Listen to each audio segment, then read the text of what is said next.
ఓం శాంతి. ఉపాధ్యాయుల దినోత్సవం సందర్భంగా అందరికీ శుభాకాంక్షలు. అయితే ముఖ్యంగా ఉపాధ్యాయుడు అంటే మొట్టమొదటి ఉపాధ్యాయుడు ఎవరు? శివ పరమాత్మ అంటే కృష్ణ పరమాత్మ. కృష్ణుడు ఏం చేశాడంటే మొట్టమొదటి అర్జునుడికి ఎక్స్ప్లెయిన్ చేశాడు, గీతోపదేశం చేశాడు. మొత్తం ఆది మధ్య అంత జ్ఞానం అంటే విశ్వరూపం అంతా చూపించి ఎక్స్ప్లెయిన్ చేశాడు. ఇప్పుడు మనకు సుప్రీంకోర్టులోని కూడా ఏ హైకోర్టు ఏ కోర్టులో అయినా ఏం తీసుకున్నా భగవద్గీతను తీసుకొని దాని మీద ప్రమాణం చేయమంటారు.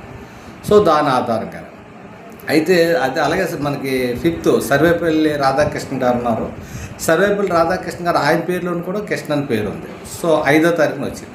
ఈ 5 అనే సంఖ్య కోసం ఆలోచిస్తుంటే ఏంటంటే మనకి రాజకీయాలు కూడా 5 సంవత్సరాలకు ఒకసారి మారుతూ ఉంటాయి. 5 సంవత్సరాలకు ఒకసారి మారుతూ ఉంటాయి. అలాగే ఎగ్జాంపుల్ జాబ్స్ చాలామంది 5 సంవత్సరాలకు ఒకసారి ట్రాన్స్ఫర్లు అవుతూ ఉంటాయి. సో ఈ 5 అనేటప్పుడు ఏంటంటే పాండవులకి విజయం అంటే పంచ పాండవులు అంటారు, మరి పంచామృతం అంటారు. అంటే ప్రతి దాంట్లోనే 5 అనే సంఖ్య ఉంటుంది. అంటే ఎప్పుడు అంటే యథావిధిగా ఏంటి అనేది ఇక్కడ మనకి స్పష్టంగా తెలియపరుస్తున్నారు. విద్య ఎవరు మనకి ఎక్స్ప్లెయిన్ చేశారు? ఇదంతా మొట్టమొదటి ఎక్స్ప్లెయిన్ చేసింది ఎవరు అంటే ఎవరు? పరమాత్ముడు. అంటే అతను కృష్ణ పరమాత్ముడు అంట. అదే పరమాత్ముడు కృష్ణుల్లో ప్రవేశించాడు కనుకే కృష్ణ పరమాత్ముడు అయ్యారన్నమాట. ఇక్కడ ఏంటంటే చాలామంది కృష్ణుడు చెప్పారు అనుకుంటాడు. కృష్ణుడు కాదు, కృష్ణుడికి ఏమీ తెలియదు. ఎందుకంటే అర్జున్ని చెప్పేటప్పటికి కృష్ణుడిని ఒక స్థానంలో ప్లేస్లో తీసుకెళ్ళి మొత్తం ఇదంతా చెప్పారు. కర్మ అనేది అంటే కర్మయోగం చెప్పారు, రాజయోగం చెప్పారు, జ్ఞానయోగం చెప్పారు, సహజయోగం చెప్పారు.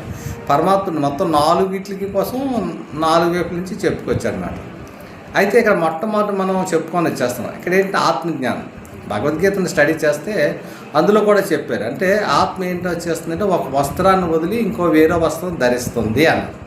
సో అటువంటి అప్పుడు ఏంటంటే మనకి ఇల్లు తిరిగి ఇంకో ఇంట్లోకి వెళ్తాం. ప్రతిదీ మార్పు సహజం, అది ప్రకృతి నేచర్. అందుకు మొట్టమొదటి మనకు కావాల్సింది ఏంటంటే ఆత్మకు శాంతి కావాలి, సంతోషం కావాలి, ఆనందం కావాలి, సుఖం కావాలి, ప్రేమ కావాలి, మంచి స్నేహం కావాలి. ఇవన్నీ గుడ్ క్వాలిటీలు అన్నమాట. ఈ క్వాలిటీలు అన్నీ ఎవరి దగ్గర ఉన్నాయంటే మన శివపరమాత్ముడి దగ్గర ఉన్నాయి. అయితే శివుడు పరమాత్ముడు మాట నిరాకారుడైన జ్యోతిపించేవారు. అతనే మొట్టమొదటి మనకి హెడ్ మాస్టర్. చూసారు, హెడ్ మాస్టర్ అంటారు. హెడ్ అంటే తల. ఈ తలకి సరైన అంటారు కదా, మీకు బుర్ర పని చేయకపోతే ఆయన మనకు బుర్ర పని చేస్తున్నాడు, టీచింగ్ ఇస్తాడు. మాస్టర్ అంటే మాస్టర్ కంటే మళ్ళీ ప్రిన్సిపాల్ అన్నమాట. అందుకే ప్రతి ఉపాధ్యాయులు అందరూ తెలుసుకొని మొత్తం ఏంటంటే మంచి ఈ పరమాత్మ తలకు ఏదైతే జ్ఞానం ఉన్నదో ఆత్మజ్ఞానం ప్రతి ఆత్మకి తెలియపేస్తే అందరూ సంతోషంగా